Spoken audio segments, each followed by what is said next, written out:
जी, hello दोस्तों, मैं हूँ कमर चीमा, उम्मीद है आप लोग ठीक होंगे। दोस्तों, भारत की जो इकॉनमी है, एक तरफ तो ये बताया जा रहा है कि 6.2% पे ग्रो कर रही है, ठीक है जी? और वो ये कह रहे हैं कि इस करंट फिस्कल ईयर में ये तकरीबन 6.5 पे जाएगी। ये जिसे वो कहते हैं ना, एक अर्लियर प्रोजेक्शन आती है। हालाँकि जो ऑफ़िशियल क्वार्टरली डाटा आया था इकॉनमी का, उसमें थोड़ा-सा कम था। लेकिन कहा जाता है कि जो रॉयटर्स है, उसने एक पोल किया, कुछ 53 इकोनॉमिस्ट ने इस पोल पे हिस्सा लिया कि इंडिया का जो ग्रोथ रेट है दैट इज़ टू बी 6.3, ठीक है जी? लेकिन वो कह रहे हैं जी 6.5 पे जाएगा। इसका मतलब ये है कि इंडिया का जो प्राइवेट एंड गवर्नमेंट कंज़म्पशन है, प्राइवेट सेक्टर तो बड़ा हो ही रहा है, ठीक है जी?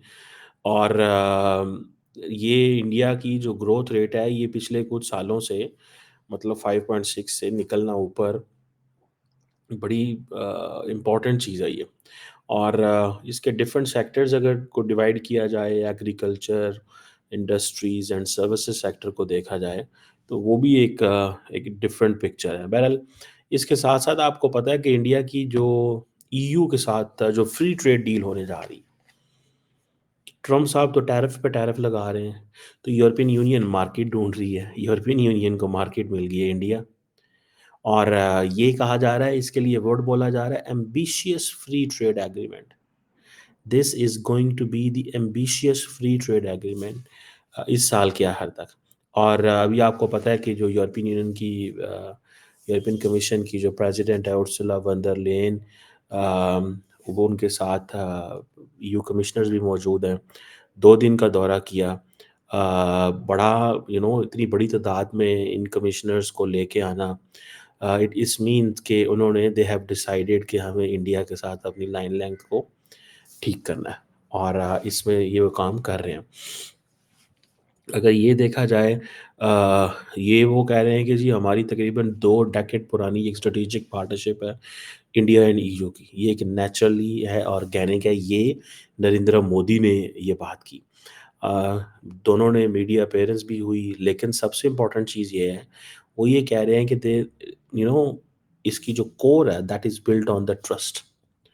जो कोर है इसका that is built on the trust, ठीक है ना जी?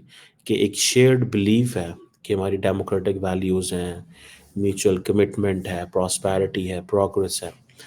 बहुत सारी दुनिया ने नरेंद्र मोदी के ऊपर क्वेश्चन मार्क लगाया जी, इलेक्टोरल ऑटोक्रेसी है, दिस दैट ये वो।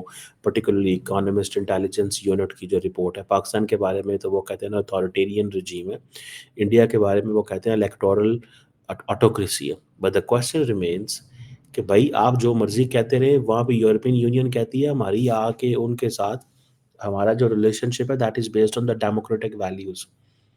वो डेमोक्रेटिक वैल्यूज पे खड़ा है। और मोदी ये कह रहे हैं कि मोदी और इंडिया जो है, उनका एक समझ लें कि ये एक उन्होंने एक ब्लूप्रिंट बनाया कि यूरोपियन यूनियन कैसे कोलैबोरेट करने जा रही है। Trade, technology, investment, innovation, green growth, security, training, mobility. और ये वो अब दोनों साइड की जो टीम्स हैं इस पे काम कर रही हैं कि असल टारगेट क्या है, बायलैटरल फ्री ट्रेड एग्रीमेंट करना है। बायलैटरल फ्री ट्रेड एग्रीमेंट करना है। और ये जो सुनने में आ रहा है कि अगला जो राउंड ऑफ टॉक्स है वो कब हो रहा है? अगले महीने हो रहा है। 10 से 14 ब्रसल्स हो रहा है। ठीक है ना जी? अ, आपको पता है 16 राउंड्स ऑफ टॉक्स हुए हैं between India and EU from 2007 से लेके 2013 तक, लेकिन ये कभी डील नहीं हो सकी। अब प्रॉब्लम ये आ गई है, इंडिया अमेरिका इन यूरोपियंस को प्रॉब्लम ये आ गई है कि जिस अंदाज से डोनाल्ड ट्रंप ने, बेसिकली डोनाल्ड ट्रंप की जो पॉलिसी है ना, इट्स इट्स यू नो मेरी असेसमेंट में ये एक इट्स डूम टू फेल। अपने अलाइज को भी भगा रहे हैं, उनके ऊपर प्रेशर डाल रहे हैं। मिसाल के तौर पे आप देखें, फॉर एग्जांपल यूरोपियन यूनियन चाहता है कि जो इंडिया है टैरिफ्स ड्रॉप करे on automobiles, alcohol beverages and dairy products. अब अल्कोहलिक बेवरेजेस पाकिस्तान में तो नहीं ना आते, तो हमारे लिए तो आधी मार्केट ही नहीं है। हमारी सारी की सारी ऑटोमोबाइल आती है यहाँ चाइना से है, जापानीज़ बैठे हुए हैं, यूरोपियन को हम यहाँ आने नहीं देते। हालाँकि ये पाकिस्तान मा गाड़ियों के हवाले से बहुत, बहुत, बहुत, बहुत लुक्रेटिव मार्केट है। यहाँ पे लोग बड़ी गाड़ियाँ पसंद करते हैं। फॉर एग्ज़ाम्पल यहाँ पे डबल कैबिन जो डाला है, वो लोग इतना गंदी गाड़ी है लेकिन लोगों को पसंद है वो। यूरोपियन यूनियन की जो गाड़ी हैं वो यहाँ पे आ सकते हैं, पोगजोट पता नहीं वो जो फ्रांस की आई थिंक उसको पोगजोट ही कहते हैं। वो थोड़ा फ्रेंच वर्ड है, मुझे प्रोनाउंस करना नहीं आता था लेकिन मेरे ख़्याल है उसे पोगजोट ही बोलते हैं। वो है पाकिस्तान में लेकिन वो मैंने देखी है, चली नहीं कोई इतनी। लेकिन उनको बहुत सारी करेक्ट कर दीजिएगा, बहुत सारे लोगों को पता होता है, फ्रांस से भी बहुत सारे दोस्त मुझे देखते हैं, तो आई नो दैट। तो बहरहाल एनी हाउ अब ये जो बायलैटरल जो ट्रेड है वो तकरीबन 137 अरब डॉलर 38 अरब डॉलर तक है, ठीक है जी, as per the Indian government data. और ईयू जो है कहा जाता है इंडिया का सबसे बड़ा ट्रेडिंग पार्टनर है गुड्स के अंदर। ट्रेड कितनी चल रही है 6 पॉइंट वो कह रहे हैं कि 2 पे, ठीक है, ये मतलब ग्रोथ रेट है। और मज़े की बात ये है कि यूरोपियन यूनियन घर आके फ्री ट्रेड एग्रीमेंट दे रही है नरेंद्र मोदी को, ठीक है ना जी। और इन यूरोपियन यूनियन का एक बहुत बड़ा प्रॉब्लम था, वो क्या था कि जो European union carbon border adjustment mechanism है कि आप जो जो एमिशंस हैं उनको कट करें, टैक्सेस लगाएं, carbon incentive intensive goods and हों, जो कि 27 मेंबर ब्लॉक में आए, cement, fertilisers, aluminium, iron and steel. ये यूरोपियन यूनियन का कार्बन बॉर्डर एडजस्टमेंट मैकेनिज़्म है, ये हम तो उसमें कहीं नज़दीक भी नहीं पहुँचते। मैं अगले दिन I met a European friend of mine who is a diplomat, तो उन्होंने मुझे कहा कि कुछ अरसे बाद आप यूरोपियन मार्केट्स में कम्पीट नहीं कर पाएँगे। ये है जो इंडिया कर रहा है, कि जो कार्बन बॉर्डर एडजस्टमेंट मैकेनिज़्म है कि एमिशंस कम करें, नहीं तो टैक्स लगाएँ, टैक्स लगाएँ ऑन कार्बन इंटेंसिव गुड्स। ये चीज़ें हैं। और यूरोपियन यूनियन जो है उसने deforestation and supply chain regulations, वो भी इंडियन बिज़नेसेस के लिए थोड़े से चैलेंजिंग है। अब इंडिया की जो एक्सपोर्ट्स हैं यूरोपियन यूनियन में इसमें बड़े इम्पैक्ट कर रही हैं। अब वो चाहते हैं ये चीज़ें बेहतर हों। अब यूरोपियन यूनियन जो है ना, अब देखिए Pakistan 7 billion euro free trade, हमने जीएसपी प्लस स्टेटस लिया है, वहाँ से बंदा आता है तुम्हारी डेमोक्रेसी नहीं ठीक, तुम्हारा ये नहीं ठीक, वो ये करो, वो करो। वो कहते तो हैं ठीक है तुमने हमारे साथ वादा किया हुआ है, हम तुम्हें ये देंगे, तुम हमें ये दोगे। तुम हमें जो democracy, human rights, freedom of speech के ऊपर तुम्हारा ये रोल होगा, तो हम तुम्हें ये देंगे। वो हमारे बिहेवियर्स को मोल्ड करते हैं, इंटरवीन करते हैं। इंडिया क्या कहता है? इंडिया कहता है हम आपके साथ ओपन मार्केट में कम्पीट करते हैं। अब ईयू प्रोडक्ट्स इंडिया में आएँगी ड्यूटी फ्री अंडर द ये जो प्रपोज्ड फ्री ट्रेड एग्रीमेंट है। इंडियन एक्सपोर्ट्स जो हैं वो जिसे कहते हैं ना उनको 25-30% टैरिफ पड़ेगा, जिन्हें सीबीएम कहा जाता है। सीबीएम चार्जेस क्या है? कार्बन बॉर्डर एडजस्टमेंट मैकेनिज़्म जो है उसके तहत। और ये जो इंडियन एक्सपोर्ट्स हैं, वो जैसे मैंने बताया उनको 25-30% क्योंकि इंडिया की जो प्रोडक्शन है, उसके अंदर ये चीज़ें नहीं हैं। लेकिन ईयू प्रोडक्ट्स इंडिया आएँगी ड्यूटी फ्री, इस ये ज़हन में रखें। सो उनको मार्केट मिल गई है, जो मार्केट उधर देनी थी, वो इधर मिल जाएगी। अमेरिका में अगर यूरोपियन बेवरेजेज़ आती हैं, तो उन्होंने कहा इंडिया हुन पंजाबी में हमारे बोलते हैं लत उत्ते होना। I don't know if you understand ये जिस तरह के जुमले, बट हमारे यहाँ पे मैंने बोले जाते हैं, such kind of phrases come in my mind instantly. तो अब उस जगह लत उत्ते होना, अब इट मीन्स कि you know India your India is in a favourable condition, that means, ठीक है, इट मीन्स व्हेन आई से लत उत्ते होना, it means that India is in a favourable condition that जो अ, अब यूरोपियन यूनियन डिपेंडेंट है। अब यूरोपियन यूनियन डिपेंडेंट है, किसके ऊपर डिपेंडेंट है? इंडिया के ऊपर, क्योंकि उसने सारा बिज़नेस, डॉलर तो उन्होंने, यूरो तो यहाँ से कमाने। अब आएँगे वीज़े, अब आएगा पैसा, अब इंडियन बिज़नेसमैनों को मिलेगी एक्सेस, ठीक है ना जनाब? इंडिया वाक़ई इस मामले में बहुत आगे निकल गया है, बिज़नेसेस में, कारोबार, चीज़ें, दिस दैट ये वो। हम उस चीज़ में ज़ाहिर बात है हमने अभी तक वो हमें पेल पता नहीं है। सो अमेरिकन ये डील जो जो डील यूरोपियन यूनियन 2007 से करना चाह रहा था, नहीं कर पा रहा था, क्योंकि यूरोपियन यूनियन के पास अपॉर्च्युनिटीज़ बहुत थी। ट्रम्प ने वो सारी अपॉर्च्युनिटीज़ कम कर दी। तो क्यों ना फिर मैं कहूँ कि दैट ट्रम्प्स आइडियोलॉजी जो है वो यू नो वो किसको फ़ायदेमंद है? मुझे बात बताएँ। Who is in a beneficially कौन है सारी सिचुएशन का? ये सवाल तो बनता है ना। ये सवाल तो बनता है। लेट्स सी कि क्या होता है इसमें। और ये एक बड़ी चीज़ है मेरी ज़ाती नज़र में।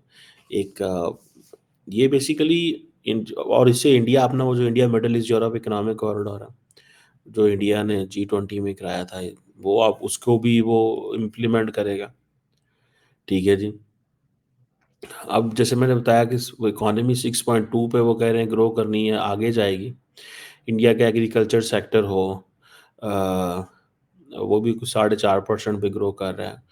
माइनिंग सेक्टर इंडिया का जो है वो 2.8 पे ग्रो कर रहा है। इसी तरह अगर देखें, इंडिया के जो सेंट्रल बैंक है, उसने जिसे कहते हैं ना, अपनी जीडीपी जो है उसकी ग्रोथ 6.4% की हुई है। मैं आपको बता रहा था कि जो रॉयटर्स है उसने जो 53 इकोनॉमिस्ट से पोल करवाया, उन्होंने कहा कि इंडिया की जो जीडीपी है वो 6.3 पे ग्रो करेगी। यहाँ से आप अंदाज़ा लगाएं। सो इट मीन्स कि जो इंडियन बैंक्स जो एनालिसिस करते हैं, फोरकास्ट करते हैं, और जो रॉयटर्स या वो इकोनॉमिस्ट को बुलाता है, सो इट मीन्स ये सारे के सारे जो बिजनेसमैन हैं अराउंड द वर्ल्ड और फाइनेंशियल इंस्टीट्यूशंस जो हैं, वो इंडिया की मार्केट्स पे बड़ी स्टडी कर रहे हैं। और अब सुनने में आया कि जो रिजर्व बैंक ऑफ इंडिया है, it's going to cut its interest rate. पहली दफ़ा वो कम करने लगे अगले पिछले 5 सालों में। और वो ग्रोथ और एंड ऑल दैट, सारी बात है। इट मीन्स कि उनके बैंकों के पास पैसा है, the more the money they have, the more they will give to the business community. वो उतनी ज़्यादा प्रोडक्शन में आएंगे एंड ऑल दैट। ठीक है ना जी। So it's something very interesting. ये बड़ी, वैसे आपको मज़े की बात बताऊँ, बड़ी इंटरेस्टिंग सिचुएशन है। मैं तो इसको बहुत जिसे कहते हैं ना, एंजॉय कर रहा हूँ। इस सेंस को देखने के लिए ये आपके लिए अपॉर्चुनिटी है। इंटरनेशनल पॉलिटिक्स भी ठीक है जी। इंटरनेशनल पॉलिटिक्स भी अ, एक चीज़ है। और इंटरनेशनल पॉलिटिक्स जो है वो हमारे वो जिसे कहते हैं ना, वो सामने बदल रही है। अ, अब वो मैं देख रहा था कि अब अब यूरोप के लिए इंडिया के अलावा कोई चॉइस नहीं रही बड़ी मार्केट्स में। अमेरिका बड़ी मार्केट थी, वो कहते ठीक है 40 करोड़ की मार्केट है। ठीक है, ये अमेरिकन मार्केट का ये है कि वो उसके पास वो परचेजिंग पावर पैरिटी जिसे बोलते हैं ना, वो बहुत ज़्यादा है। ठीक है ना जी। और ये चीज़ जो है ना वो दैट इज़ देयर। हमारे यहाँ जो प्रॉब्लम है हमें, कि हमारे यहाँ चीज़ें सामने ही नहीं आती, पता ही नहीं चलता। तो ये चीज़ है इनके यहाँ, कि इंडिया की परचेजिंग पावर पैरिटी, यानी कि इंडिया के जो लोग हैं they are making good money. ठीक है जी। अ, और this is something very big. ये कोई मजाक नहीं है। मैं तो इसको बहुत बड़ी चीज़ समझता हूँ। और this is something where one must, वो जिसे कहते हैं ना, पे अटेंशन, कि कैसे चीज़ों को करने की ज़रूरत है। Let's see big developments in coming there coming years. एक बड़ी डेवलपमेंट्स, इसमें कोई शक नहीं है। और ये ऐसी डेवलपमेंट्स हैं, यहाँ पे देखने की बात ये है कि पता चलेगा कि किस अंदाज से जो मुस्तकबिल है वो फ्रैंकली क्राफ्ट होता है। इंडिया का मुस्तकबिल तो बड़ा क्लियर नज़र आ रहा है कि उनको एक चीज़ का पता चल गया कि भाई साहब, ऐसे तैसे जैसे जो भी है, उन्होंने उन्होंने वेस्ट के अंदर जो तोड़ फोड़, ठीक है जी, अ, वो उसका फ़ायदा उठा रहे हैं। सो लेट्स सी सो मुझे ऐसे लगता है, ठीक है ना जी, कि अब आप देखेंगे कि आइंदा आने वाले दिनों के अंदर सिर्फ यूरोपियंस नहीं भागेंगे, बरतानिया भी फ्री ट्रेड एग्रीमेंट करेगा। ऑस्ट्रेलिया ने अगले दिन पूरे का पूरा इकोनॉमिक प्लान जो है वो दे दिया, आपने देखा होगा। सो ये चीज़ है जिसको मैं थोड़ा-सा मैं स्टडी कर रहा हूँ कि ये अब सारे का सारा, क्योंकि ये सारे का सारा जो वेस्ट है, ये सारे का सारा वेस्ट ही आपस में अब एक लड़ाई की तरफ चल पड़ा है। और वो बड़ी अजीब किस्म की, कल जो ट्रम्प ने ज़ेलेंस्की के साथ किया उसके बाद सारे के सारी यूरोपियन यूनियन ने ट्वीट्स की, head of governments and head of states ने, कि वो stand with Ukraine, Ukraine, Europe is behind you, this and that. So इससे पता चलता है कि how polarized world is and India की स्पेस उसमें क्या बनी है। Interesting times for India.